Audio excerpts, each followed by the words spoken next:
From the Berkshires to the Sound, from wherever you live in MLB America, this is Inside the Parker. You give us 22 minutes and we'll give you the scoop on Major League Baseball. Now, here's Baseball Hall of Fame voter number 57. You have another hot take. Will not NOT make the playoffs. Shohei me the money. Rob Parker. Come on! I've been covering Major League Baseball for almost 40 years now. In New York, in Cincinnati, in Detroit, in LA. I love this game. Let's go! Welcome into the podcast, and I'm your host, Rob Parker. And what a show we have for you today. Before we even get started, remember, press this button, the subscribe button, so that you're always here, always up to date with all the best coverage of Major League Baseball. As you know, I've been covering baseball since 1986. I love the sport. This is the place for your baseball fix. Inside the Parker, sponsored by Cuffin Season. Lock in the flavor your taste buds will love at cuffinseason.us. Get yours today.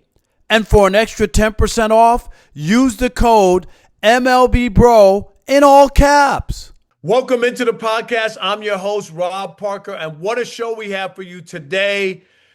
Angels right fielder Jo Adell coming off one of the greatest performances I've ever seen from an outfielder. We'll stop by and talk to Joe. Also, I'll relive another moment in my 40-year baseball writing career, and this one is a doozy. We take you to Cincinnati back in 1992. That and much more. Let's go.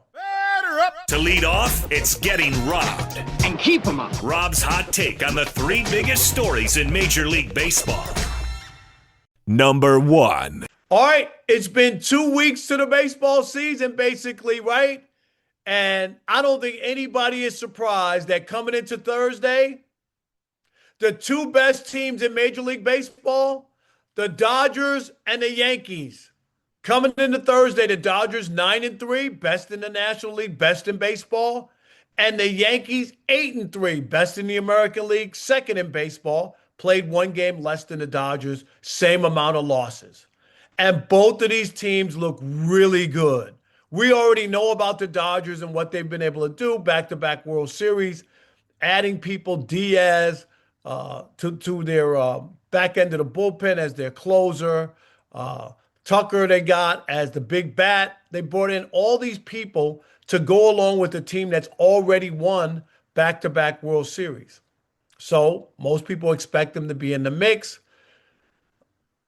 I know I picked the Padres, but I got to admit, they look pretty strong right now to start the season. And on the flip side, we have the New York Yankees, who didn't do much. People were like, they just ran it back. Remember, the Yankees had the same exact record as the Toronto Blue Jays in the AL East.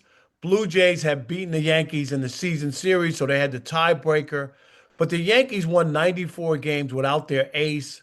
Garrett Cole's coming back. Their pitching has been electric so far. Judge hasn't even started hitting yet. There's a lot of stuff to like about the Yankees and some of the moves that they made. And Tom Verducci, we're going to give him credit from Sports Illustrated, compared this era of baseball like the magic bird of the NBA era. And I got to buy into that because we're getting to see Judge and Ohtani, right, compete against each other in their primes. You know, these are two marquee players. They have a lot in common with Bird and Magic. And who knows the way the season plays out. Can we see another Judge Ohtani World Series? Yankees and Dodgers. I know we didn't get it last year. Yankees got knocked out. But 2 years ago was great for baseball, and we could see that. And I think it would be reminiscent of the NBA during that era. We know baseball's had a resurgence. These two guys are some big stars. People want to see them. Bright lights. They play in the biggest cities for the iconic franchises. It's good for baseball. And so far, both are living up to the billing. Number two. No one is here to diminish what Cal Raleigh did last year with the Seattle Mariners. 60 home runs out of the catcher's position is unbelievable. It was a tremendous year. He didn't win the American League MVP because of something he did. Aaron Judge just had one of the most incredible offensive seasons anybody has ever had in baseball. And it trumped Cal Raleigh and his 60 home runs. This year, are you really surprised? He's off to a really, really slow start. 21 strikeouts already 2 weeks into the season, which is the second most. The Mariners are stumbling coming into Thursday. They had lost 5 in a row, had the worst record going. There's a lot of stuff going on here. But Cal Raleigh, let's just be honest. Did you think that 60 home run season was the launching pad of his whole career and he would be able to duplicate that again? It was a one-off. It's so hard to hit that many home runs and do it consistently. So I'm not surprised that here we are 2 weeks into the season. He only has one. He's not going to hit four for the year, but it ain't going to be 60. If he has 35 or something, it would be welcomed and a good year for him, no doubt about it. I just can't see that happening. It was such a different place from where he had been in his career for him to get up there and hit as many home runs as consistently as he did a year ago. Congratulations for last year, but I'm not surprised that Cal is scuffling, and I think he'll come back to earth, be a really good player, but not the player we saw all last year. Number 3. And boo on the Dodgers for rubbing it in the Toronto Blue Jays' face. Can you imagine the guy who wrecked their chance of winning a World Series? Remember, the Blue Jays had the lead in the 9th inning of Game 7 of the World Series. None other than Miguel Rojas. Really, Dodgers, there was nobody else you could have put in. Do you have to do that? You bludgeoned the Blue Jays 14-1, which was bad enough. And then here you go, putting in the guy who just crushed so many Blue Jays fans with that home run. He was, of course, the 9th place hitter. An amazing moment for Miguel Rojas, but that was pretty salty to allow him the mop-up duty and a blowout win by the Dodgers in Toronto. Here comes the big interview. Listen and learn. Oh, it's so good. All right, now let's welcome into the podcast Jo Adell from the Angels, of course. Right fielder Joe, what's happening? How are you? What's going on? Everything's great. Can't complain. The Joe Show. Come on, man. You got to tell me about Saturday night against Seattle. Let's just start right there. 3 catches, steal 3 home runs, including in the 9th inning. What was that all about? How was that? It was crazy. I think the craziest part was after I caught the first one, the second ball that was hit was very similar. It kind of felt like deja vu a little bit. I went back to the wall and kind of had my footing from the previous catch, and before I knew it, I had 2 of them, and I was like, wow. And then we got to the 9th inning, and obviously you're doing whatever you can in the 9th inning to make a play happen, and I got a fly ball in the corner that was hit and got close to the foul pole around that area and leaned over and made the play. So crazy. Did you know the rule that if you go into the stands or not, you know what I mean? If it counts, Yeah. if it's not, when you caught it originally and then fell into the stand, Yeah. did you think, oh, that's a home run because I went into the stands or not? Well, once they went to review, I knew that after I caught it that it was going to be reviewable and they were going to check it out. But obviously it gets kind of tricky because it's, did you catch the ball? Where did you catch it when you caught it? But I knew that I was on my way from fair territory, to that foul territory over the wall when I caught it. So I knew it was going to count. That's pretty amazing. It just was. Just you, here we go. Broke in with the Angels 2020. Here we are, 2026. We saw 2 years ago you hit 20 home runs, and last year 37, 98 RBIs. Defensively, we know what you can do. Just where are you in your career as it continues to progress? How do you feel? Yeah, I mean, I think one of the things is I've gotten older in this game and kind of grown in this game and watching other players. I've got to play with some Hall of Famers. Obviously, me and Mike playing side by side for this many years now has been so good for my development and just being better as a player. Torrey Hunter, somebody too that's been by my side throughout this whole process to this point. Really just learned how to play the game, how to be a gamer. These past couple of days we've had pitching duels where the pitchers have definitely dominated, and I feel like a couple of years ago I would have kind of caved under that situation of having the pitcher dominate the game. And obviously, like a game like last night where I come out and I'm able to make defensive plays and, you know, help the team in other aspects and whatever it takes, whether it's base running, defense, if offense is rolling that game, you just learn how to compete in every aspect of the game. And I think I've gotten better in that aspect of, you know, I'm not a one-trick pony. You know, there's things to this game that, you know, I can bring at any point in time, any day, and that's what you learn. Jo Adell joins us on Inside the Parker, of course, Angels right fielder. Joe, you're 26 now. I saw looking at numbers. Steals went down last year, but your power is up. Is that something you looked at, or you stopped running, or there just weren't opportunities, or just power came and you were too busy knocking the ball out of the park? Yeah, a lot of my hits were extra base hits last year for sure. Now I'm definitely wanting to pick my spots a little bit more. Kind of the way the lineup shakes out kind of lets us know kind of what we want to do. The pitcher-catcher matchup, I'm a guy that can run. You know, I can run with the best of them, but obviously we want to pick our spots and be smart. And for us, when, you know, a lefty hits behind me, it's important to kind of keep that hole open at times. So we kind of run through all the different ways of how we want to do the base running and what it can look like, but definitely want to kind of get moving a little bit soon. And, you know, if those opportunities arise, then, you know, I'm going to take advantage for sure. How about the home run thing? Is that something you try to do, or it's just natural? You're taking your swing, your natural swing.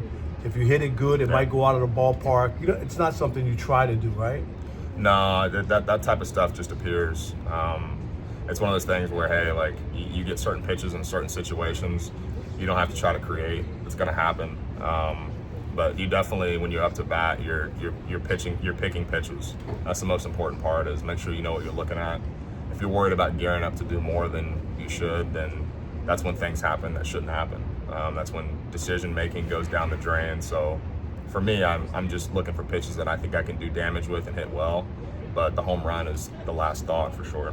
Well, I think our team focus is, you know, if we're in a position where we have runners in scoring position and you think that you got something that that you want to get aggressive with and challenge, we open up for it and we want you to do it.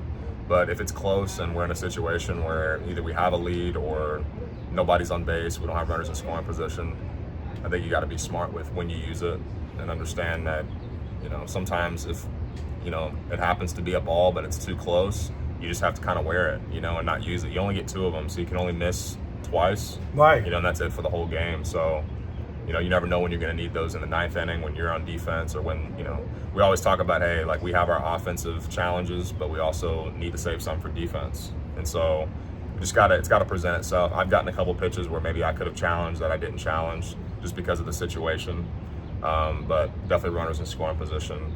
If you think you have something that, you know, that's not there, you want to be able to tap and use it. I like the human element. I like umpires. Everybody, you know, you get started with just the 2 challenges, the ABS system. Before you know it, that's going to be the rule of the land. Where are you on that? Do you see that happening? Because the more they use it and the more we see stuff, it looks like it'll probably wind up in that spot where they might use it all the time. Yeah, I think there's an art to umpiring and coming out here, and you know, when we all show up to the field, we have a job to do, whether it's umpires, whether it's video guys, players. I think that obviously with the ABS, it's a checks and balance system. It's the same way as if I made a play like I made yesterday, where they're gonna go and have the ability to review it. You know, it's the same type of thing, just on the strike zone part. I think that players have the accountability to come out and make plays and do things, and all of our plays are reviewable. Everything we do is reviewable. So I think as far as umpiring goes, you know, strikes and balls are reviewable, and I think that we should allow umpires to continue to call the games. Umpiring is an art. If they do a great job, I played a game this year where we didn't even tap the whole game. The umpire did a great job behind the plate. We were good on both sides. That's the type of performance where it's like, hey, if you really work at your craft, then the numbers will show. And I think it's important that we allow them to keep calling the game. How about last thing? Just the Angels' expectations last year. You guys won a lot of big series, road series against some really good teams. Things kind of, you know, took off a little bit for you guys last year. What are your expectations? You know, to be honest with you, if we keep our players on the field, we have as good of a chance as anybody. And I know that's kind of the common theme when it comes to the season, but that's how I feel about it. we have a healthy Mike Trout in center field. That's been huge for us, having him be able to run out there and do his thing every day. So as long as we can continue with knowing who we are as a team and being able to keep all our guys out there, we have good of a chance as anybody. So it's a great group, one of the best groups I've been around since I've been here. So pretty amazing. Excited. Jo Adell, the Jesse James of Major League Baseball, because he's robbing everybody. My man, great job. Thank you. In case you missed Rob Parker on the MLB Network, here's his latest appearance on MLB Now. The Showdown is not meant to cause offense or harm. The viewer acknowledges any reliance on the accuracy or completeness of said content should be done at their own discretion. The host apologizes in advance for any affront as a result of personal attacks. Showdown time. Rob Parker is here, clearly from Los Angeles right now. Look at the attire. You can tell I got a sweater on. Back here in New Jersey, it's cold, baby. How are you, Rob? Good to have you back. Always great, BK. Yes, it's a little toasty here in LA, but I'm not rubbing it in. Yeah, don't do that. How you left Queens, you have no respect for your own people. All right, Connor Griffin and the Pirates. That's a great deal, right? I guess. You know what? Here's my issue I have, and I get it. Where the Pirates are going, they figure we got the #1 overall prospect. Let's just sign him now. 5 years from now, we'll have a bargain. What if he's a flop? What if he's a flop? Rob, in baseball? Rob, No, have you seen him? I'm not saying this is everything. There's always risk. But if you're going to be in this business, if not him, who? A 6'3", 225 shortstop, fastest guy in the league who can hit. He's 19. He's never failed anywhere. Like, if not him, who are you paying? Are you going to pay Paul Skeens? It's too late already. No, but my point is, and I get it. I understand it from the kid's standpoint. I would have signed it. So I'm not blaming the kid. But from the Pirates standpoint, there was a guy the Red Sox signed in 2014. Rusney Castillo. Do you remember him, BK? That's a whole different animal. No. Come on, this is Bobby Witt. This is Bobby Witt. This is Julio Rodriguez, but better. You know, this is Gunnar Henderson. This is a star. This kid's a star. Rob, you know that. You know baseball. I know you know. That he's a 19-year-old shortstop with power. He's a huge kid. He's the fastest guy in the league. He's never failed at anything. Come on. I'm going to just pump the brakes. I understand the economics of it. If this kid is who you think he is, let him earn his way for the first few years. Let him do that and then pay him. It's too late. Pay him what he deserves. It's too late. Then you have a Mookie Betts situation. Do you want a Mookie Betts situation where he goes, you know what, $300 million ain't doing it now, which is what happened. No, but if the guy's going to be that and lift your organization and you believe in all that, he should be rewarded once that time comes. You don't have to do it prematurely. I don't know if they have that revenue. You say the Blue Jays are cooked? It's way too early to say that, Rob, isn't it?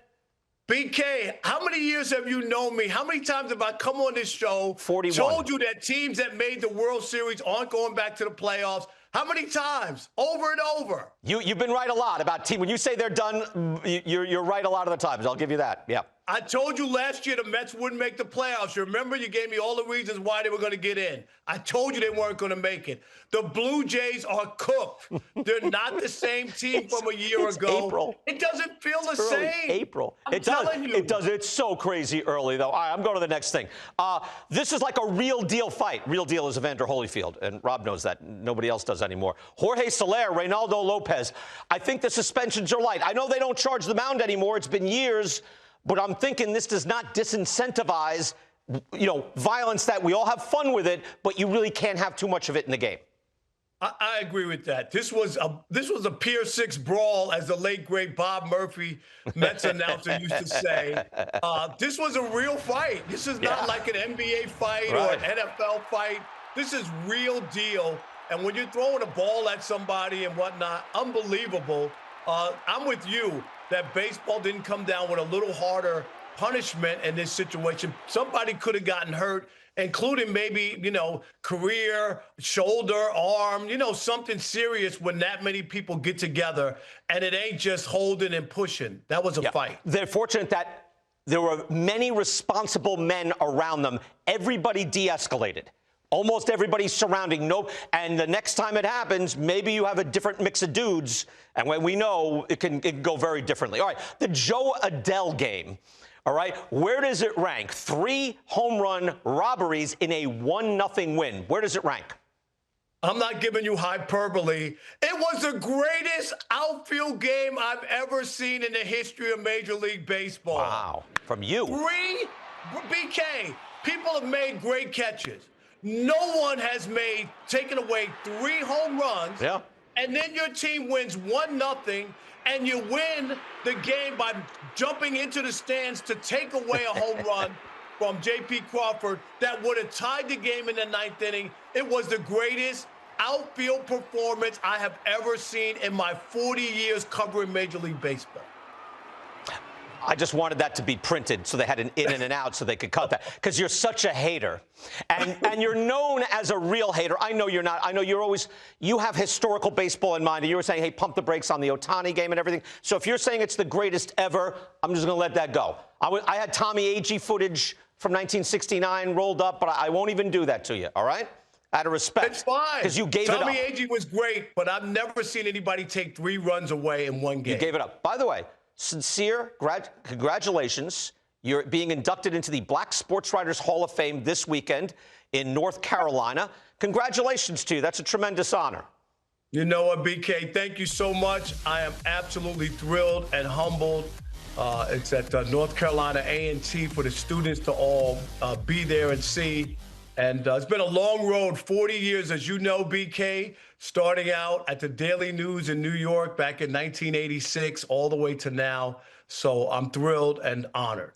Humble beginnings. But wait, you started at the Daily News? You started lower than that, right? Yeah, but I was 5 months, you ready? 5 months at the Wilkes-Barre Times Leader in Pennsylvania. Good. Because if you started at the New York Daily News in '86, that's not humble beginnings. You're a child prodigy. You're like you're a superstar. I would say, hey, what happened to you, Rob? You had such promise. The Daily News in '86, like 5 million readers. Come on. Unbelievable. Hey, it was a dream come true. I grew up reading that paper every day, and the chance to go work with some of the all-time greats and be there during my youth was amazing. All right. Congratulations, Rob. Have a great weekend on that. Thank you. Yep. Thanks, BK. See you next week. All right. See you next week. Again, the Showdown. Rob Parker comes on once a week. Good, clean fun. Now, here's the best from MLBBro.com. Yo, what's up, everybody? I'm Kanan Caldwell, and I'm spitting straight facts on MLBBro.com. H-Town, y'all might have just found the next one. Astros jumpstart Cam Smith, a.k.a. Sweet Pickle, is a name you better not sleep on. And yeah, he's been anything but soft at the plate. The 23-year-old Florida State product is off to a scorching start in 2026, hitting just under 300 with 3 homers and 6 RBI. And if you missed it Monday night, Smith sent one 462 feet at Coors Field, the longest home run in the MLB season so far. And that wasn't just Denver's air, you guys. That was real pop. Over his last 7 games, he's batting over 400 with power and production. And he's already swiped 3 bags. Cam's rookie year had some quiet moments, but this is what a former first-round pick is supposed to look like when it starts to click. I'm Kanan Caldwell with MLBBro.com, and I'm spitting straight facts. For more, right now, go to MLBBro.com. It's time for a trip down memory lane here on Inside the Parker. Rob Parker has covered Major League Baseball for 40 years. Now, let's relive a memorable moment of his career. In 1992, I was in the middle of one of the biggest brawls between a major league manager and a player in baseball history. Reds manager Lou Piniella and closer Rob Dibble fought in the clubhouse. And guess who was blamed for starting the fight? It was me. Here's the backstory. Dibble, the Reds' premier closer, warmed up in a save situation, but he didn't come into the game. After the game, I asked Piniella about it. He said Dibble felt something when he was warming up in his shoulder. Then I went to Dibble's locker and I asked him, was he okay? He claimed Lou Piniella was lying and that he was good to pitch that night. I then went back into Lou's office and told him what Dibble said, and he erupted, ran into the clubhouse, and attacked Dibble. Later, in a magazine article, Dibble blamed me for starting the fight. Hey, this is Rob Parker.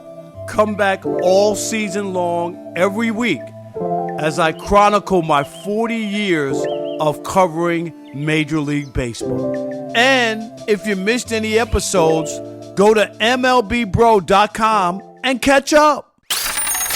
Make way for Weekend Wagers. Yo, it's Sean Bo. Fire up those bed naps. Let's go. Oh, we started off so nice last week. 1-0 so far after last week's win. Let's keep it nice all weekend and get it twice this time.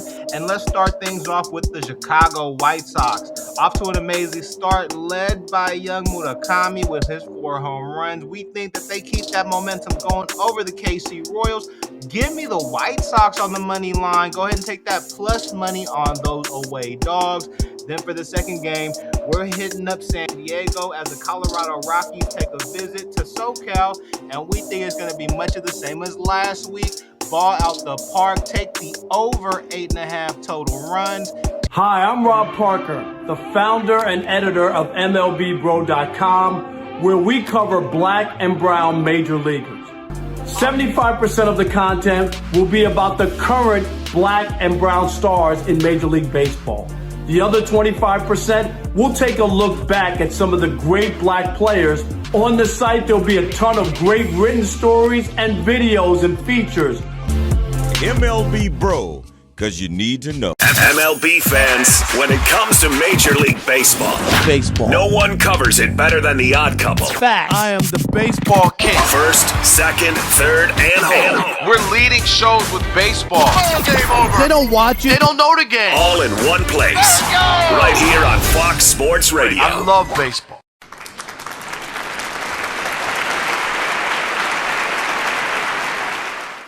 In the words of New York TV legend, the late Bill Jorgensen, thanking you for your time this time until next time. Rob Parker, out.